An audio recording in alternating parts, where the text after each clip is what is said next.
Eh bien, bonsoir, bonjour plutôt d'ailleurs, parce que pour vous c'est le jour, pour nous c'est ici en métropole c'est la nuit. Vous me voyez dans ma caverne. Je vous propose de commencer tranquillement ces 2 heures consacrées aux appels à projets. En fait, comme on n'est pas trop nombreux, n'hésitez pas dès que vous avez des questions à les poser sur le clavier. Pensez à couper votre micro si jamais vous faites du bruit, parce que ça peut être pénalisant pour tout le monde. Voilà, je vais me présenter et ensuite, si vous voulez, on pourra faire un petit tour de table et après, un tour de table, c'est plutôt le tour de la Terre qu'on fait en fait, le tour de l'Atlantique. Et comme ça, après, on pourra attaquer le contenu. Donc, je m'appelle Yves Baumenel, je suis co-directeur de la coopérative culturelle et créative Illusion et Macadam à Montpellier. C'est une SIC. On a un lieu qui s'appelle la Halle Tropisme, qui est un tiers-lieu culturel qu'on a ouvert en janvier 2019. Ça fait 25 ans à peu près que je travaille dans le secteur culturel. Je suis un serial entrepreneur, donc effectivement, c'est pas la première fois que j'interviens sur ce forum dans différentes villes, et c'est vrai que ça fait depuis toutes ces années, j'ai créé des associations, des sociétés, des coopératives et même un syndicat. Donc j'ai une vision un peu globale de comment ça fonctionne, ces histoires-là. Mon rôle dans la coopérative je suis directeur du développement. Et effectivement, ça consiste à regarder pas mal tout ce qui est appel à projet avec mes collègues, d'aller chercher de l'argent pour mener à bien nos projets et de voir si ça colle. Donc, c'est une veille quotidienne, hein. Donc, effectivement, c'est quelque chose que je m'emploie à faire. Et ensuite, ben, voilà, donc c'est vrai que on voit qu'il y a une évolution dans les modèles économiques des entreprises culturelles. Nous, on a un modèle économique qui est plutôt privé, hein, puisqu'en gros, sur les investissements, on doit être à quasiment 97% des investissements qu'on fait sur la halle, c'est des investissements privés. Et sur nos ressources, on est à moins de 20% de financement public, sachant que comme on est producteur d'œuvres, et de spectacles, il y a une partie de ces financements publics qui servent à produire les œuvres et les spectacles des artistes avec lesquels on travaille. On a deux grands métiers, pour faire court et arrêter la présentation. Donc, on a d'un côté les métiers du conseil, de l'accompagnement et de la formation, hein, et de notre côté, tout ce qui est production, diffusion et médiation des œuvres et des spectacles, avec de la danse contemporaine. On travaille avec Mathilde Monnier, Xavier Leroy, et ensuite on a un label qui s'appelle Bipolar, qui est un label d'art numérique. Donc voilà, avec Véronique Bélan, par exemple, comme artiste québécoise avec qui on travaille. J'arrête de parler de moi. Je vous laisse vous présenter si vous le désirez. Et on va attaquer le dur de ces 2 heures à passer ensemble sur la fameuse réponse aux appels à projets. Qui veut commencer? Soyez pas timide, hein.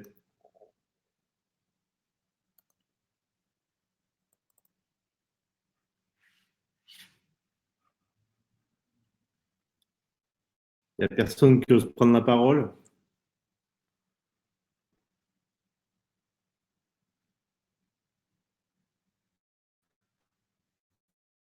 Alors, je réponds à ceux qui envoient des messages par le clavier. Il n'y a pas de souci, hein, ce n'est pas une obligation.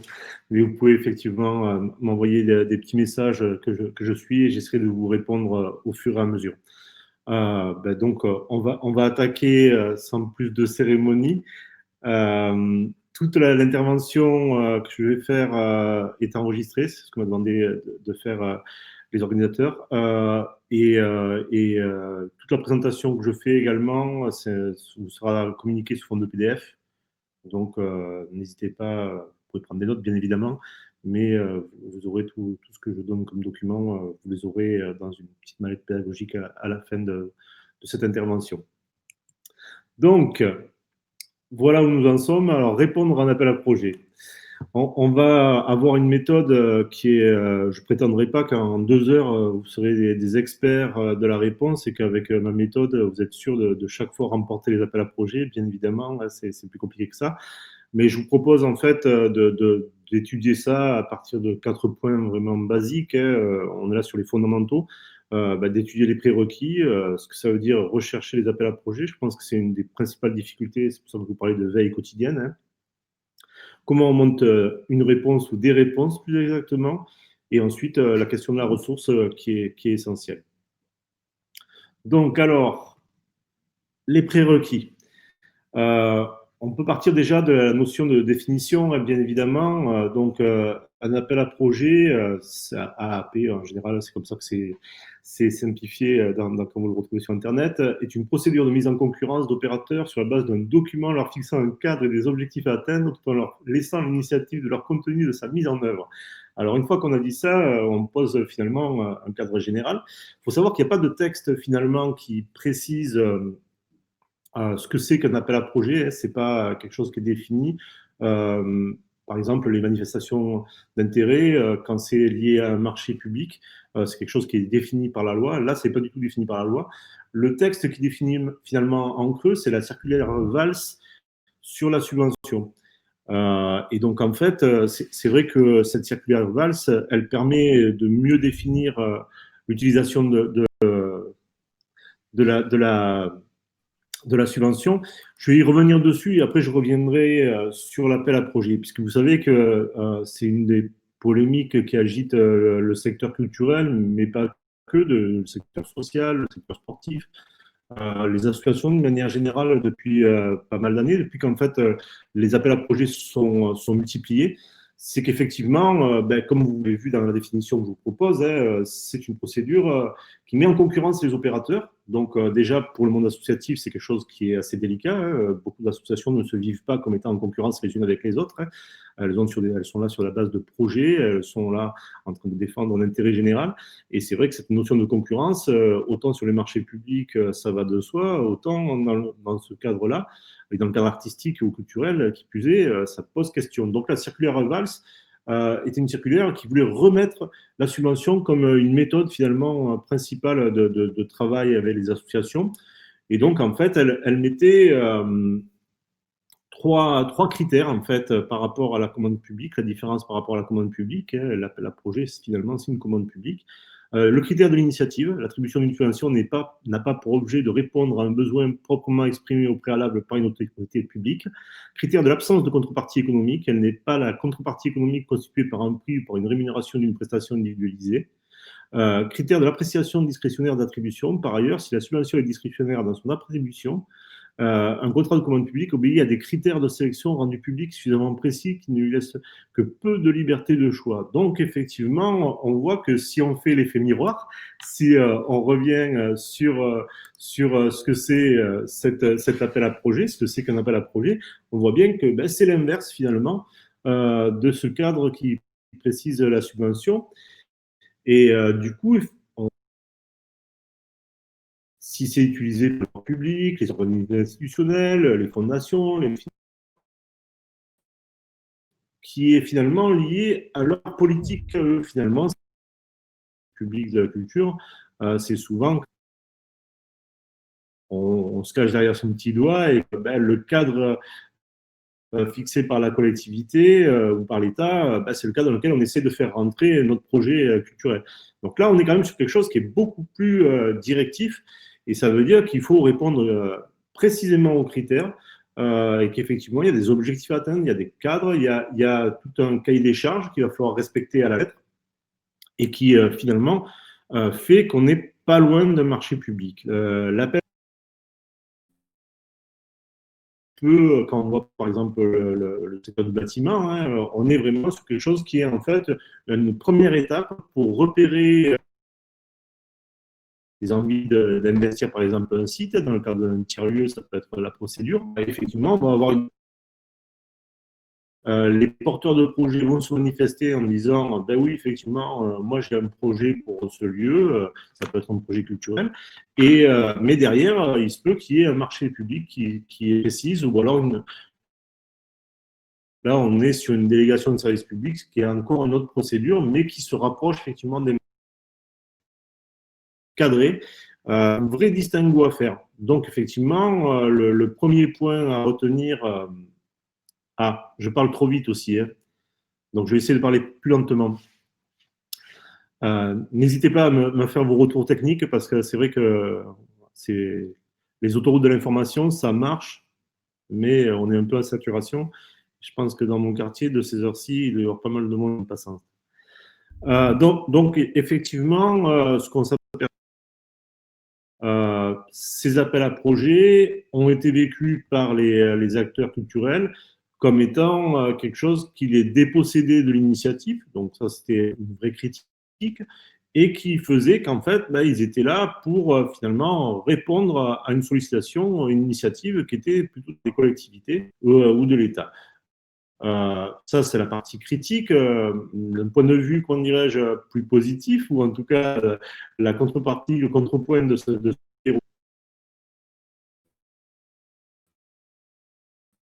la subvention et la discrétion, qui est un des points de pilotage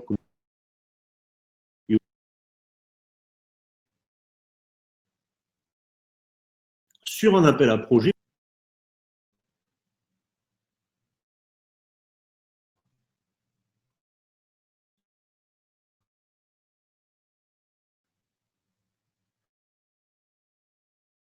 Ah non, ça doit être une erreur de technique. J'ai eu un message comme quoi il y a quelqu'un qui voulait prendre la parole.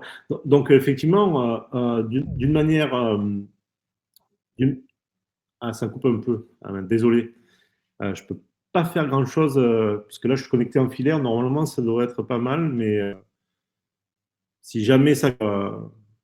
On essaiera peut-être de changer de connexion, mais j'ai bien peur qu'en Wi-Fi, ça soit pire, hein. Donc, en fait, ces pouvoirs publics, effectivement, par le biais de l'appel à projet, vont pouvoir fixer vraiment un projet, donner des critères d'évaluation, donner finalement, comme dans le cadre d'un marché public, une précision d'évaluation qui va permettre quand même pour le porteur de projet de savoir où il met les pieds et de savoir en fait comment on va être aidé. Donc, quelque part, il faut se dire transparence qui se fait. Et ensuite, le fait qu'il y ait justement cette concurrence, hein, alors encore une fois, je ne suis pas un acharné de la concurrence, hein, je vais pas vous dire que c'est absolument ce qu'il faut, que tous les acteurs concurrents les uns et les autres, mais par contre, ça veut dire aussi quand même qu'il y a la possibilité d'avoir des propositions différentes et pas d'avoir un renouvellement qui se fasse jamais, parce qu'en fait, finalement, dans le monde des subventions, il n'est pas si parfait que ça et on a du mal à faire entrer de nouveaux arrivants. Alors que par les appels à projets, finalement, de nouveaux arrivants peuvent porter des idées, porter finalement, se retrouvent à égalité, même si ce n'est pas complètement vrai, avec des structures déjà en place. Donc, il y a quand même cet aspect et avec ce côté positif et ce côté négatif qui est important de prendre en compte. Donc, les prérequis. Le premier point, c'est un point qui est une évidence, hein, mais avant de partir à la recherche de financement, avant toute chose, toute démarche, hein, l'aspect appel à projet, pour moi, s'inscrit dans une logique plus grande de recherche de financement, d'essayer de trouver la meilleure méthode pour financer ces projets. Donc, effectivement, on va repartir sur des fondamentaux et connais-toi toi-même. C'est effectivement une base. Le premier point, effectivement, c'est qui, quoi, où, quand, comment, combien. C'est de se poser la question de quel est notre projet. Et ça, je crois qu'en fait, c'est une étape qui est essentielle d'une manière générale pour mener à bien ce genre d'aventure, pour la communication, pour les dossiers de subvention, pour arriver à mobiliser une équipe, des partenaires, etc. Mais je crois qu'aussi, ça permet d'avoir une vision très fine qui nous permet justement de voir si l'appel à projet en question répond ou pas à ce qu'on peut faire ou ce qu'on ne peut pas faire. Donc, quand on est sur une analyse de projet culturel, hein, ce que je propose aux personnes que j'accompagne ou aux personnes que je forme, c'est toujours de se poser la question, effectivement, c'est quoi le projet culturel ou le projet artistique, hein. Donc, ça veut dire qu'il y a d'un côté des besoins. Alors, quels sont ces besoins? Est-ce que c'est des besoins matériels? Est-ce que c'est des besoins financiers? Est-ce que c'est des besoins humains? Parce qu'en fait, finalement, ce qui manque, c'est des bras et des cerveaux. Ou alors, est-ce que c'est des besoins de formation? Parce qu'effectivement, on a besoin de compétences qu'on n'a pas dans l'équipe. Vous voyez que ces besoins, ils sont très variés. Et donc, on a souvent une tendance à répondre que les besoins, finalement, c'est financier. Effectivement, avec de l'argent, on peut résoudre pas mal de problèmes au niveau des besoins. On va chercher de l'argent, ça va nous permettre de payer tout ce qui manque. Mais ce n'est pas forcément l'alpha et l'oméga de cette réflexion. Et souvent, on va s'enfermer là-dedans, alors que finalement, de faire le petit pas de côté, de faire le tour finalement de la parcelle, de regarder tout ce qui se passe, ça nous permet d'avancer, puisqu'en fait, ces besoins ils sont liés à une stratégie de développement. Cette stratégie de développement, alors pareil, on parle souvent de stratégie de développement, c'est pas de devenir le plus gros, le plus fort, le plus grand. Hein. Ça c'est une vision qui est très finalement connotée et qui en même temps n'a pas vraiment de pertinence. La stratégie de développement, déjà, c'est trouver la bonne taille par rapport au projet et de voir comment on passe des étapes. On va d'un point A à un point peut-être Z, mais en tout cas, voir comment on passe ces étapes et d'étape en étape, on essaie de faire avancer le projet vers la résolution des besoins. Puisque là encore, quand on est dans une approche culturelle, quand on est dans une approche territoriale, on essaie de répondre aux besoins des artistes, aux besoins territoriaux. Et ça veut dire que notre stratégie de développement, par exemple, ça sera d'essayer de pouvoir aller de plus en plus vers la satisfaction de ces besoins. Ça pourrait être une stratégie. Et donc, ça veut dire que cette stratégie de développement elle va s'appuyer sur à la fois des éléments budgétaires, effectivement, ça fait partie du jeu, de savoir combien il faut pour arriver à mener à bien la mission. Mais en même temps, ça veut dire qu'on essaye de phaser ça, de réfléchir un peu dans la durée et de ne pas être dans le court-termisme. C'est une grande difficulté puisque finalement, les appels à projets nous mettent dans une logique de court-termisme avec une course finalement. Cette année, on va avoir, je ne sais pas, ça va être en direction de l'éducation artistique et culturelle, on va foncer là-dessus. L'année d'après, peut-être que ça sera sur de l'équipement. On va répondre à un appel à manifestation d'intérêt sur de l'équipement. Bref, on va aller à droite, à gauche, sans peut-être réfléchir plus globalement vers où on veut aller. Et je crois que la stratégie de développement, c'est surtout définir vers où on veut aller, comment on veut y aller et en combien de temps on veut y aller. Donc, ça pose la question, effectivement, de la structuration. La structuration, c'est effectivement, est-ce que où on en est, est-ce que déjà on a une structure, est-ce qu'on est structuré avec une association ou en tout cas quelque chose qui ressemble, hein, ou une société, ou est-ce qu'on y va en nom propre, parce que là aussi, dans les appels à projets artistiques, il y a beaucoup de choses qui sont pour les individus. Donc ça, c'est un point qui est important. Et dans cette structuration, on va aussi se poser la question de quelle est la taille de l'entreprise, quel est finalement son état au niveau financier. Est-ce qu'elle a des fonds propres? Est-ce qu'elle a des besoins en fonds de roulement d'un point de vue trésorerie qui font que aller sur un appel à projet, c'est super, mais si le financement se fait on va dire, longtemps après avoir fait l'action, ça peut être compliqué, etc., etc. Donc là, cette question de structuration, elle englobe à la fois des questions vraiment fines d'analyse de structure. C'est quoi la structure? Combien il y a de salariés? C'est quoi son poids économique? C'est quoi ses actifs? Et en même temps, de savoir quelles sont aussi ses capacités à évoluer, puisqu'il se peut que dans la structuration, on fasse rentrer aussi d'autres notions qui sont des notions de forme juridique, par exemple, parce que en termes de structuration, ce que permet le véhicule d'une coopérative ou d'une société n'est pas la même chose qu'une association, notamment sur la recherche de fonds de roulement, sur la recherche de partenaires financiers, etc. Donc tout ça, effectivement, ça nous amène aux partenaires. Hein. De l'autre côté, on a donc cette notion de partenaire qui est vraiment essentielle au projet culturel, puisqu'on fait les choses avec des publics, avec des usagers, mais on crée avec d'autres personnes. Et cette notion de partenariat, il faut l'élargir vraiment, avoir une vision de l'entreprise et de l'association qui ne soit pas centrée sur ses adhérents et sur ses salariés. Essayer de voir un peu plus large et se dire qu'effectivement, les fournisseurs, les clients, les partenaires au sens très large du terme, que ce soit des subventionneurs, que ce soit des partenaires privés qui vont amener un coup de main en sponsoring ou en mécénat, d'aller très large dans cet état des lieux, parce qu'en fait, mine de rien, c'est ceux qui vont vous permettre de réaliser, finalement, de répondre à vos besoins et pas forcément par un biais financier, mais qui peut très bien répondre à vos besoins par un biais qui va être, par exemple, de vous apporter en nature, en industrie, du matériel, de vous prêter du matériel, de vous permettre de bénéficier de leur réseau quand vous communiquez, par exemple. Si c'est des partenaires médias, c'est ce que ça va permettre. Et pour la réalisation de vos projets, et dans la réponse de votre appel à projet, ces partenaires vont être essentiels, puisque c'est ceux qui vont permettre de faire voir que l'action, vous pouvez la mener à bien parce que vous avez ce réseau. Cette notion de réseau d'entreprise est vraiment très importante. Donc, je crois que c'est le moment où à se poser la question de voilà, ben, qu'est-ce que c'est notre écosystème, quelles sont les parties prenantes avec lesquelles on interagit.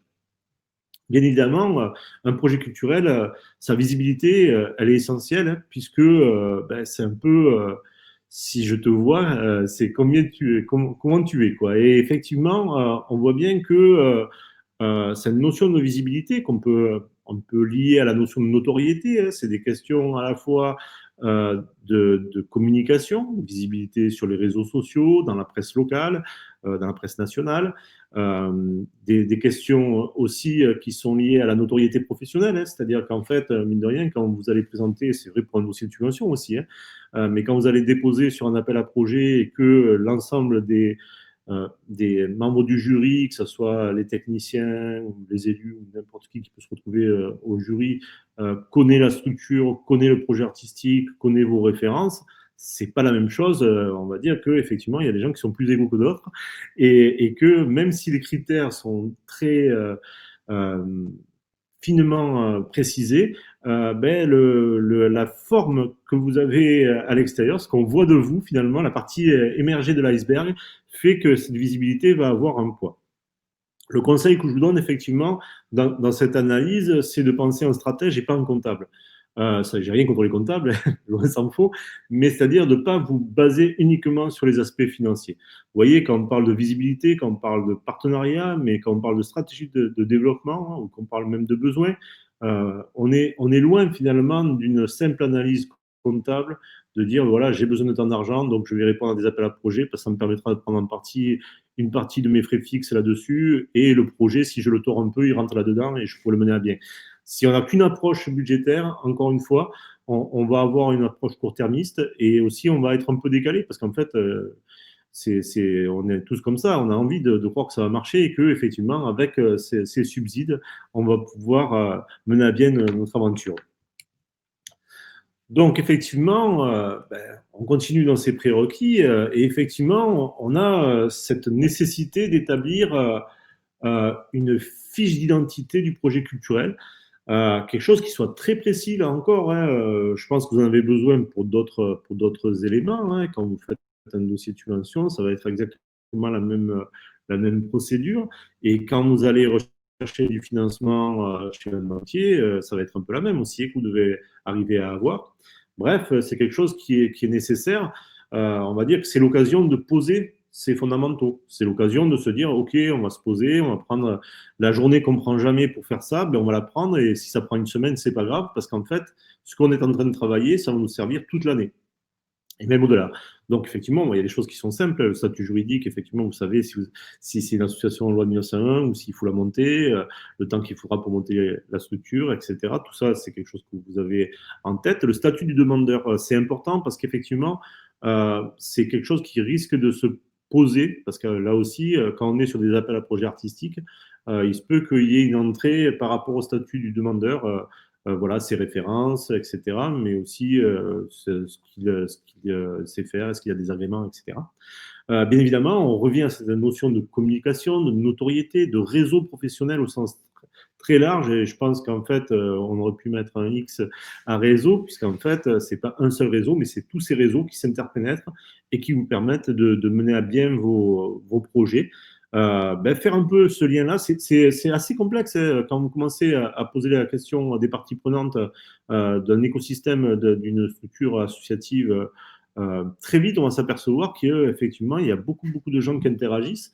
Vous intervenez sur différents territoires et c'est quelque chose qu'on va très vite voir voilà, c'est plein de racines. Hein, c'est un peu comme quand on regarde une plante. Hein, et effectivement, c'est important parce que là-dedans, il va y avoir des clés certainement pour réussir vos actions.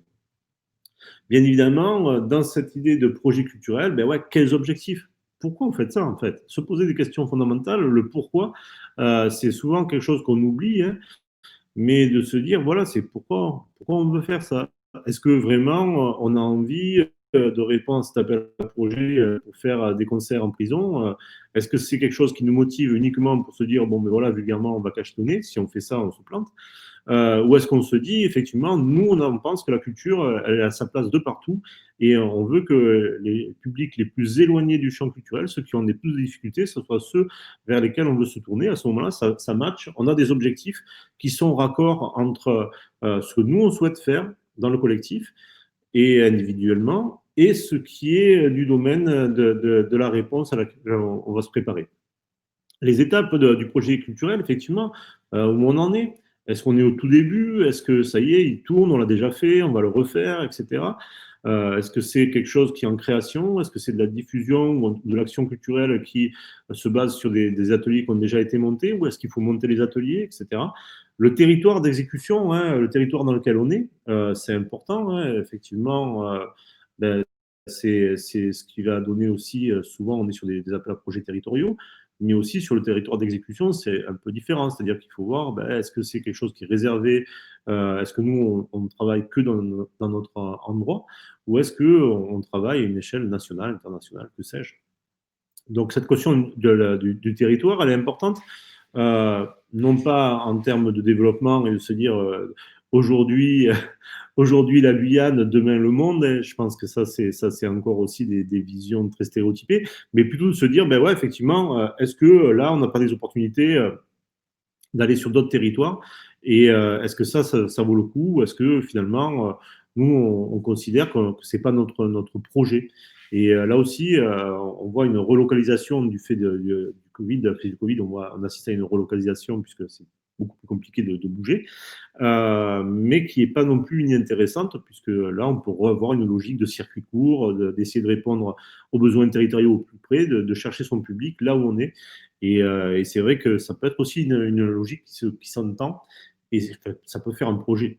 Bien évidemment, on va se retrouver avec un budget, donc on va chercher les coûts, on va chercher les ressources, on va voir un petit peu combien il manque. Comme, souvent, on cherche plutôt combien il manque que combien il y a de trous. Hein. Mais c'est vrai que c'est grâce à cette réflexion budgétaire on va pouvoir passer le cap de la réalisation. Parce que sans budget, ben, on n'est que dans le rêve.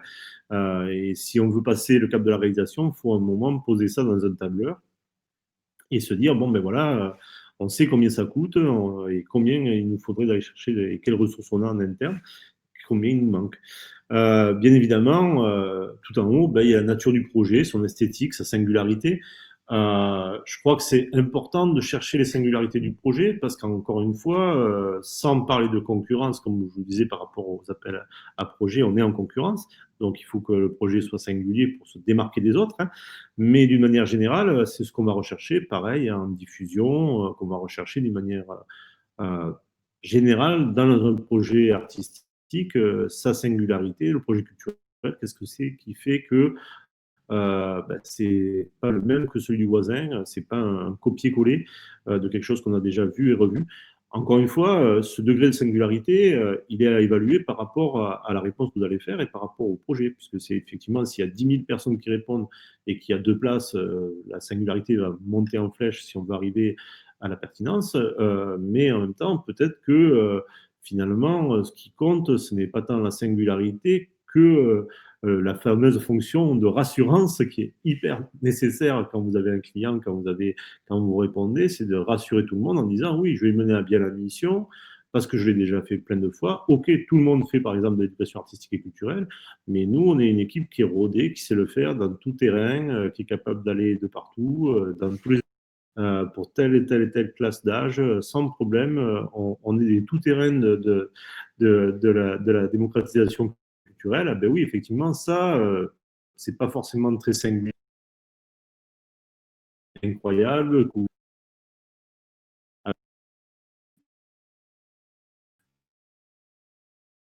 incroyablement créative, mais par contre, vous rassurez tout le monde parce qu'en fait, là, on vous envoie, là, on a besoin de savoir que vous avez cette bouteille et la fonction, la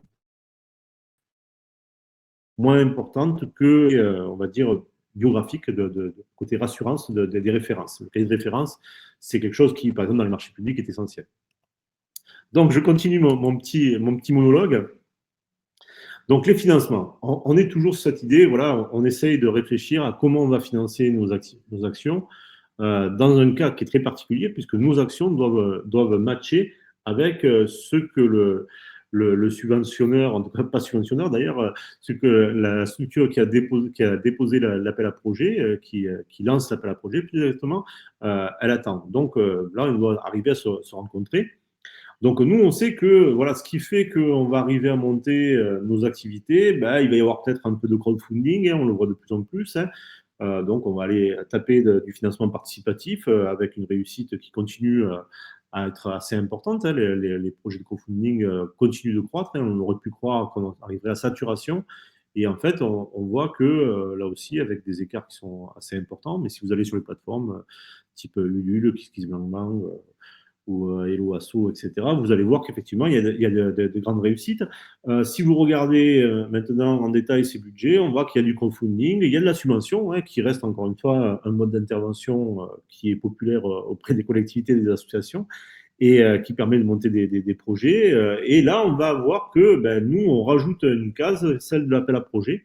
On va se dire, ben ouais, effectivement, on va essayer de voir s'il n'y aurait pas quelque chose qui pourrait matcher là-dessus, quitte à retarder le projet. Puisque là, vous voyez bien que quand vous maîtrisez autant la subvention, si elle est annuelle, vous maîtrisez le temps d'exécution, autant dans l'appel à projet, il va falloir se dire, il faudra quand même que ça matche avec leur calendrier à eux aussi. Donc ça, on voit tout de suite que ça induit quand même ça induit quand même un élément qu'il va falloir prendre en compte dans le futur, des partenariats bien évidemment, parce que ces partenariats, que ce soit financier ou pas financier, ou que ce soit en nature ou en espèces, c'est très important, hein, puisque là aussi, un apport en industrie, ça peut résoudre des problèmes que vous avez au niveau matériel, bien plus que de l'argent souvent et trébuchant qui va finalement, il va falloir trouver un nouveau prestataire, ça sera peut-être plus compliqué. Et des ventes, parce qu'effectivement, quand on est dans un projet culturel, il se peut qu'il y ait aussi de la vente de spectacles ou de la vente de produits dérivés, que sais-je, des bobs, des casquettes et des CD.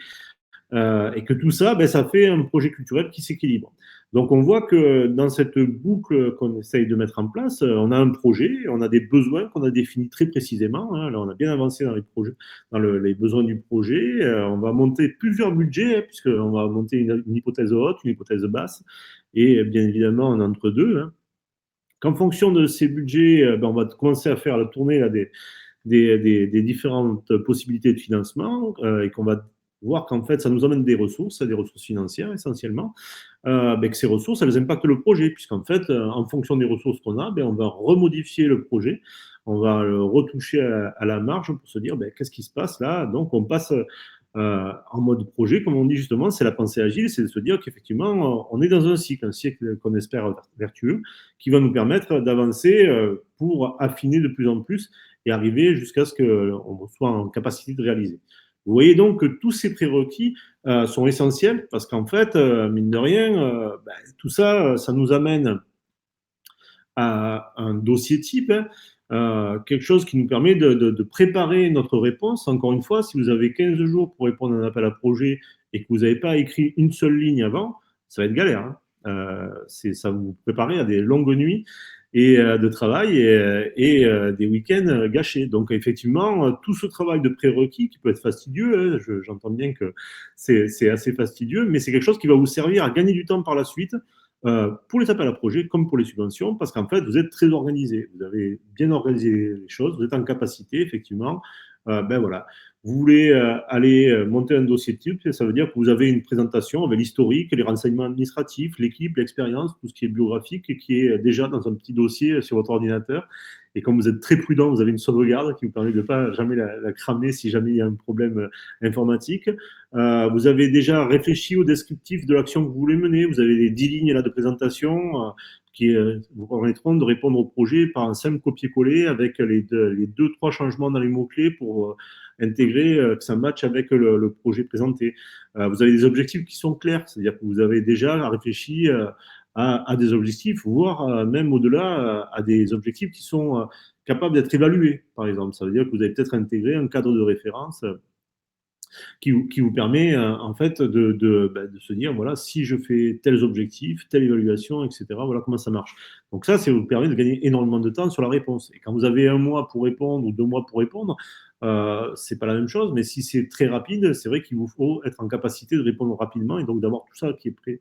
Donc le calendrier, effectivement, vous avez un calendrier qui est le calendrier optimum de votre projet. Quand c'est un projet personnel, encore une fois, ça veut dire que là, vous répondez à des choses que vous avez déjà dans la besace. Quand vous inventez de A à Z, c'est un peu différent.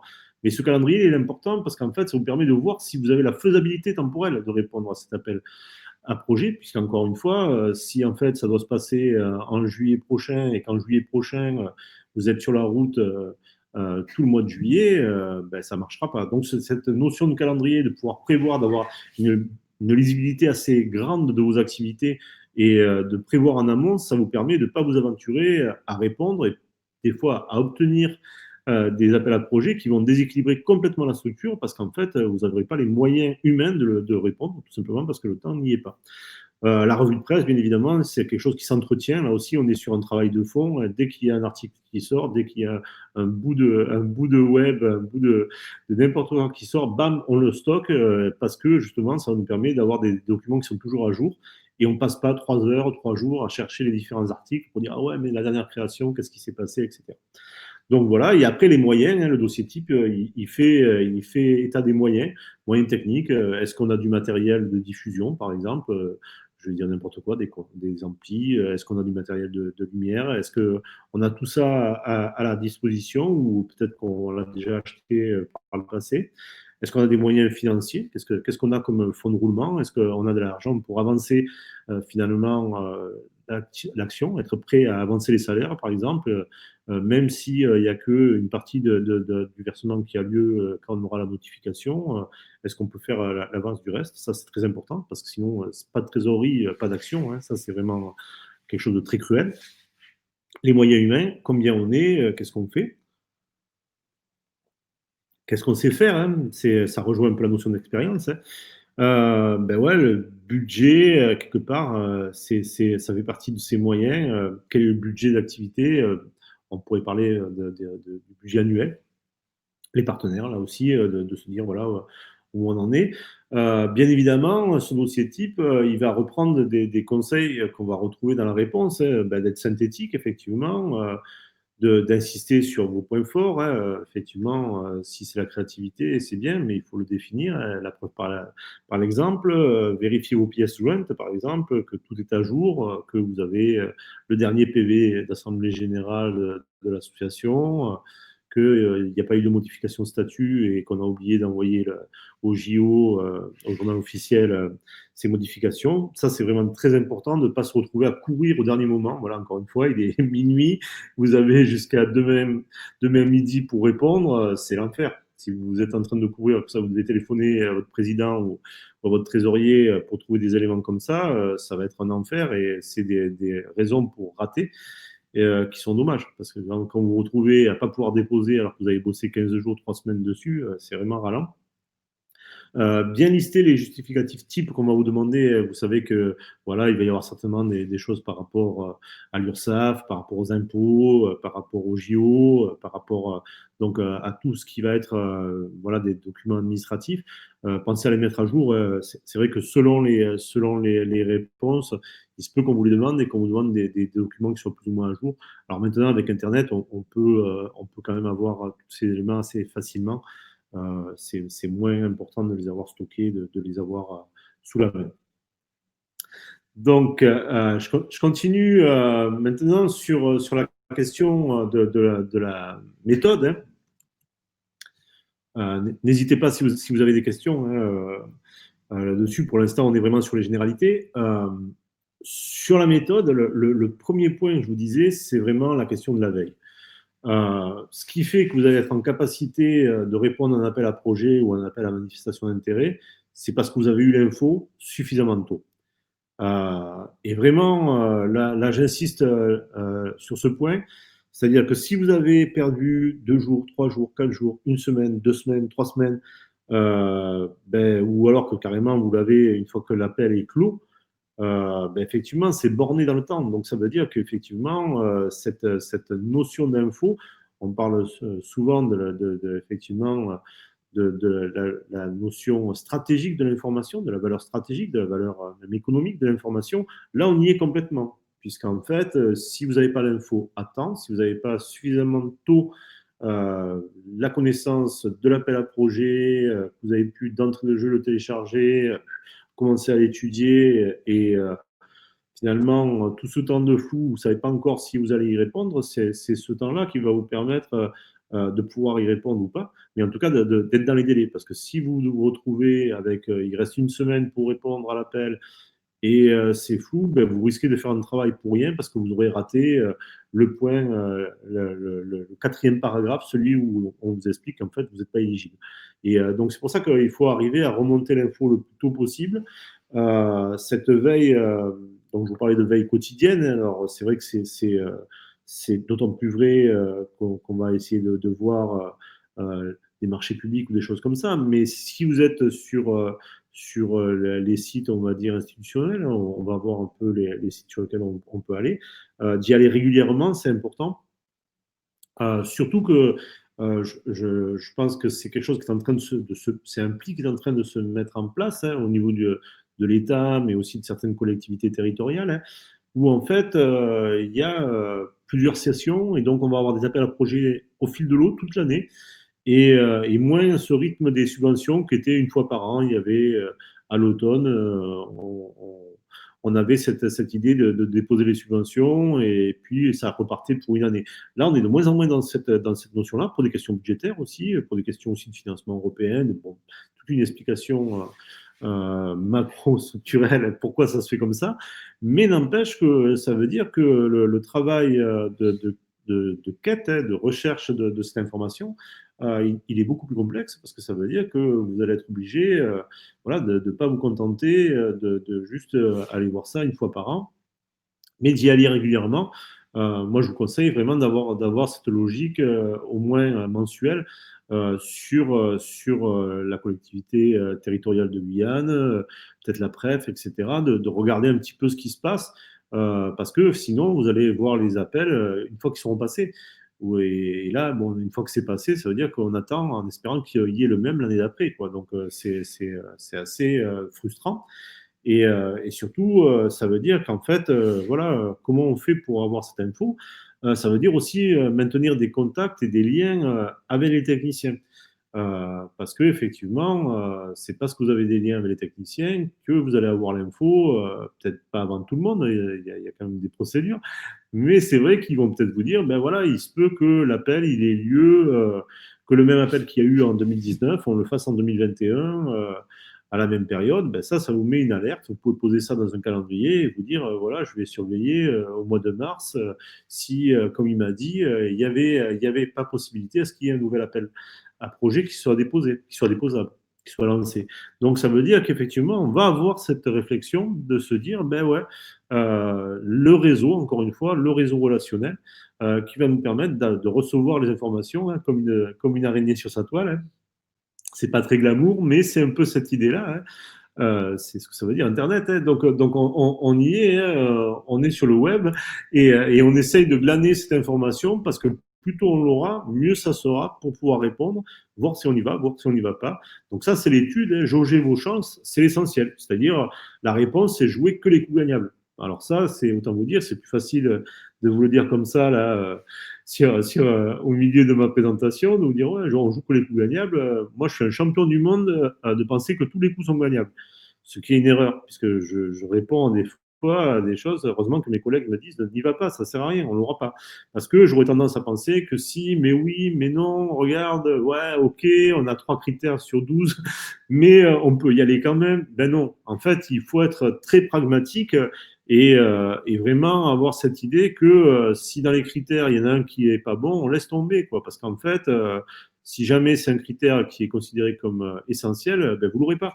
Et ça, c'est aussi en fonction du rapport que vous avez avec les techniciens. Encore une fois, je crois que c'est important de ne pas hésiter quand vous avez des doutes, dans le respect des procédures, d'appeler, d'envoyer un mail, de dire voilà, on a un doute sur ce point, est-ce que c'est vraiment un critère sine qua non, ou est-ce que c'est quelque chose qui en fait peut être contourné ou en tout cas interprété parce qu'il ne faut pas non plus faire trop d'autocensure. Si vous répondez jamais, vous n'aurez aucune chance, bien évidemment, d'avoir ce que vous voulez obtenir, hein. Mais en même temps, si vous passez votre temps à répondre à des projets que vous n'aurez jamais, vous allez être très déprimé. Vous allez passer votre année à essayer de faire des choses et rien qui marche. Et à la fin, vous allez rater des opportunités parce qu'en fait, vous serez blasé, quoi. Donc, c'est vrai que c'est important de voir ce qui est gagnable, ce qui n'est pas gagnable et de faire un tri là aussi, parce que finalement, il faut que ça matche aussi avec votre projet. On revient à cette réflexion stratégique. Est-ce qu'on est obligé de répondre à tous les projets si on considère, par exemple, que le financement n'est pas à la hauteur? C'est une vraie question, hein. Encore une fois, dans ces appels à projets, il peut y avoir du cofinancement à aller chercher. Si vous devez aller chercher du cofinancement, par exemple, sur des appels à projets de fondation, OK, vous avez le budget de la fondation, mais il faut que vous ayez chercher à côté 40 ou 60% de cofinancement à côté. Est-ce que vous les avez dans vos ressources ou est-ce que vous êtes sûr que la collectivité va vous suivre ou est-ce que ça veut dire que vous ne partez pas sur une galère où en fait vous allez obtenir ce projet-là, mais derrière vous devez absolument trouver un deuxième financeur. Donc ça veut dire qu'en fait vous avez passé qu'une étape.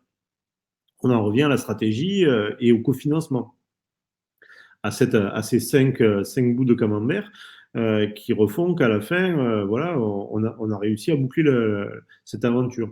Donc, je crois que c'est vraiment là qu'il faut vraiment évaluer, se dire que est-ce qu'on va avoir des chances, parce que rien ne serait pire que de ne pas arriver à mener bien la mission. C'est un peu comme quand on refuse des subventions, parce qu'en fait, on s'aperçoit qu'avec ce montant-là, c'est pas jouable compte tenu de l'évolution du projet ou de l'évolution des coûts et qu'en fait, ben, on préfère rendre l'argent que se retrouver en difficulté. Je crois que c'est le pire cas de figure qui puisse se passer quand on est à la tête d'une structure et qu'on essaye de monter des projets, c'est de se retrouver dans l'incapacité à mener à bien la mission parce qu'on a sous-évalué ben, les coûts ou surévalué les capacités financières qu'on allait avoir. Donc là, c'est vraiment essentiel de se dire, voilà, on ne joue que les coûts gagnables, on trie, on fait un gros tri, on passe le tamis, hein. On est là pour dénicher les pépites, on n'est pas là pour se retrouver avec quelque chose qui serait mal dégrossi ou à la fin qui amènerait plus de problèmes dans la structure que de résolution. Là aussi, hein, j'attire votre attention sur le fait qu'effectivement, euh, c'est pas un hasard si les appels à projets sont arrivés. Encore une fois, c'est aussi dans une logique de mieux utiliser l'argent public. Ça, c'est si on est positif, on dit ça, ou en tout cas de compter chaque euro. Donc, ça veut dire qu'effectivement, c'est pas rare que ça soit juste à la taille. C'est-à-dire qu'en fait, si on vous commande 1 mètre d'action culturelle, il n'y a pas 1,10 m de financement. Donc, ça veut dire, on est même plutôt sûr qu'il n'y aura que 90 centimètres, voire 80. Donc, ça veut dire que, si vous me pardonnez cette image, ça veut dire qu'effectivement, on est dans une logique où il faut vraiment pas se tromper sur l'évaluation du coût de la mise en œuvre, parce qu'en fait, si jamais il manque de l'argent, ben, vous risquez de creuser finalement des dettes au lieu de gagner de l'argent. Si on va jusqu'au bout de cette réflexion, ça veut dire qu'on peut très bien se retrouver en difficulté parce qu'on a obtenu, on est allé sur un marché, donc sur un appel à projet où en fait il y avait pas assez d'argent par rapport à la mission qui était à mener. On mène la mission quand même à bien parce qu'on veut faire les choses comme il faut, parce qu'on s'est engagé à les faire comme il faut. Et ça veut dire que ben, ce manque de rentabilité dans l'action, ces indicateurs économiques qui étaient mal évalués, ben, peut-être qu'ils vont creuser des dettes dans la structure, ou alors ça veut dire qu'on va faire des choix et que finalement, nos actions, qui étaient des actions récurrentes de la structure sur lesquelles, voilà, ce qu'on faisait d'habitude, eh bien, on va les déshabiller pour pouvoir faire ce nouveau projet qui en fait est un projet annexe. Donc voilà, vous voyez un peu la gymnastique dans laquelle on va être. Donc, maintenant, on va regarder un petit peu deux sites portails. Hein. Donc, c'est cette notion de recherche, hein, c'est toujours cette notion de veille. On va regarder ces sites pour voir un petit peu comment ça peut marcher finalement, comment on peut aller chercher de l'info. Le premier que je vous signale, il pouvait pas s'appeler mieux, hein, puisque il s'appelle appel à projet .org. Donc, vous voyez qu'effectivement, hop, je vais me remettre sur la bonne diapo. 2 secondes. Hop.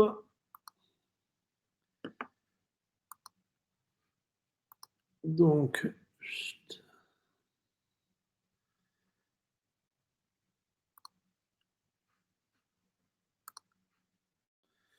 maintenant, si je fais ça, on doit être sur le bon. Est-ce que vous voyez l'écran?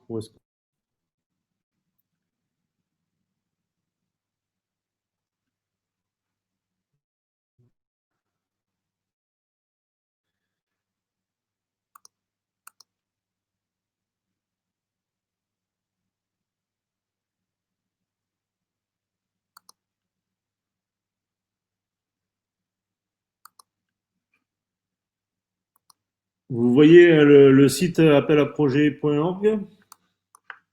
Je vais vous le mettre, dans.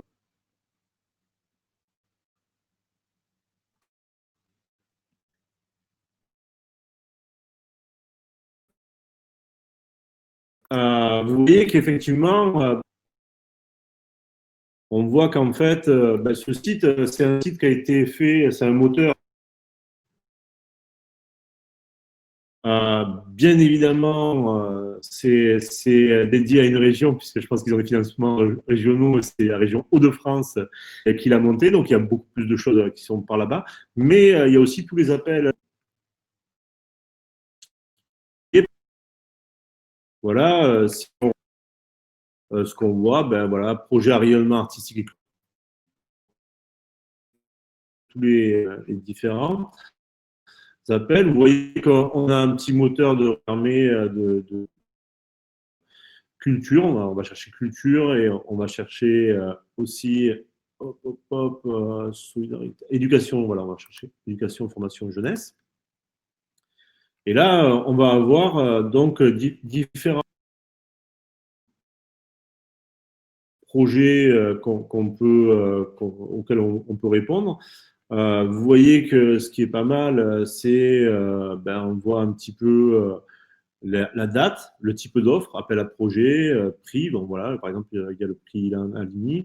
Là, c'est plutôt voilà, quelque chose de prestige, des projets qui permettent, par exemple, de mobiliser des jeunes de moins de 25 ans sur des projets de démocratie, de citoyenneté, on va dire. Voilà. Après, vous voyez qu'il y a d'autres projets comme le Fonds citoyen, la journée franco-allemande. Alors, c'est assez éloigné de votre territoire, hein, je m'en excuse. Hein. Mais effectivement, pour la Fondation pour l'enfance, là, on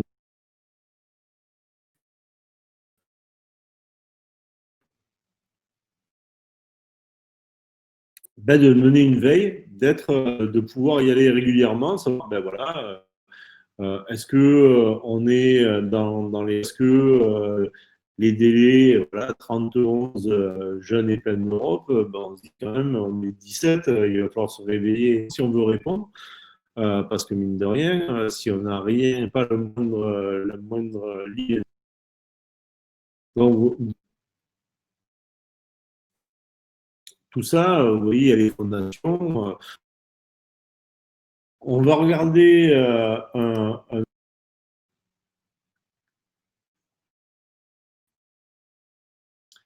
donc, c'est le portail de la Chambre d'industrie qui s'appelle les aides. Hein, et là aussi, les-aides.fr, c'est un portail qui va vous permettre de regarder tous les financements. C'est devenu mon site préféré quasiment. Hein. J'y passe régulièrement parce qu'effectivement, il y a tous les dispositifs d'accompagnement économique. Donc ça c'est quand même assez primordial. Mais vous allez pouvoir chercher aussi finalement des aides par région. Là, je pense que est-ce que vous voyez je suis sur l'onglet de la Guyane. Et vous voyez quand. Hop, hop, hop, ça y est, je me suis perdu. Hop, voilà, ça y est, je suis à nouveau sur la Guyane. Vous voyez qu'effectivement, les aides, vous pouvez les chercher par région. Et on va voir qu'effectivement, il y a intégré l'accélérateur de jeux vidéo. Bon, ben là, c'est un appel à manifestation d'intérêt.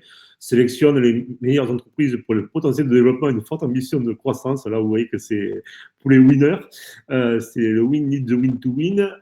Donc voilà, c'est un accélérateur jeux vidéo. Ça aussi, c'est très précis. C'est des ordinateurs CBPI France, donc la Banque publique d'investissement et le Centre national de la cinématographie qui s'occupe du jeu vidéo en France.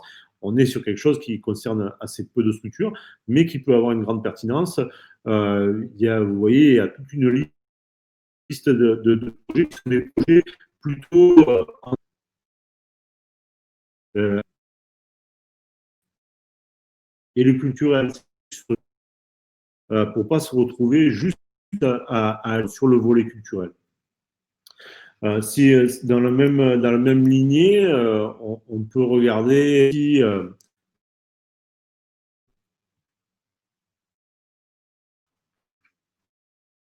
donc effectivement, hop, qui va là aussi différents appels à manifestation d'intérêt, innovation. On a en ce moment l'appel à projet contre le racisme, l'antisémitisme, la haine et les discriminations anti-LGBT, qu'on regardera peut-être tout à l'heure. Et c'est vrai que, bon, voilà, ça, c'est ce qui est en ligne. Ça a changé la donne. Hein. Il faut bien comprendre que c'est une des révolutions d'Internet. C'est ça permet aussi que ces appels à projets puissent exister, puisque sinon avant c'était très fastidieux. Mais ça permet en tout cas qu'il y ait toute cette information qui soit accessible facilement. Et le dernier que je vous ai mis, c'est celui. Alors, vous voyez que là, ça décline tout ce qu'il peut y avoir, appel à candidature sur un incubateur extension français, etc., etc., etc. Voilà pourquoi, en fait, je vous parle d'une veille quasi quotidienne, hein, parce qu'en fait, et ce gros tri d'éliminer peut-être 95,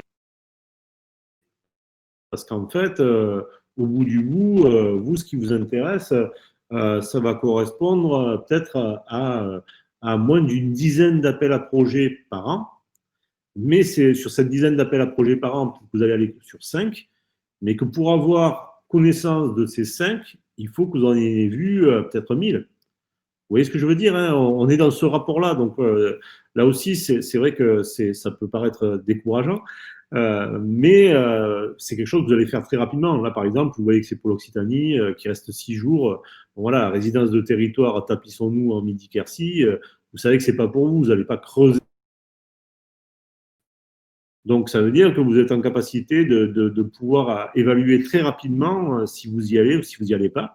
Et c'est ce qui va vous permettre finalement de faire ces choix et d'aller sur les 5 appels à projets, peut-être par an, qui correspondent à vos activités, à ce que vous avez envie de défendre collectivement dans votre association ou artistiquement, individuellement.